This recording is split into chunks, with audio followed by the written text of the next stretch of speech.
Hi, magandang araw sa inyo mga kuchikoys at kuchikays. Dito na tayo sa ating love message for the day. So, every day I will be sending you a love message, no, all throughout the week, and we'll see what is today's message for us. This is for everyone, no, and take what is resonating with you.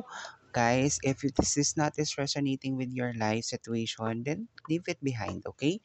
So, tingnan natin kung love message for today's happening, no? Tingnan natin. Para sa lahat to ha, kung sa inyo tumutugma, please comment down on our comment section. And at the same time, ay react na rin doon sa ating video for today, no? Ayan, tingnan natin kung anong message natin ng universe for your love situation. Okay. Alright, deception. Someone is wearing a false self mask in this relationship. So might be it is happening na maaring ang ilan sa inyo ay nakakaramdam na dinideceive or niloloko or kumbaga ay parang hindi nyo malaman bakit nga ba ganun yung sitwasyon ng inyong pag-iibigan or ng inyong relationship with a certain person, no? So, someone is wearing a false self-mask in this relationship. Maaaring nga ilan sa inyo nakakaramdam talaga na niloloko ng inyong mga partner or ng inyong anong pangalan nito? Asawa o ka-relationship, no?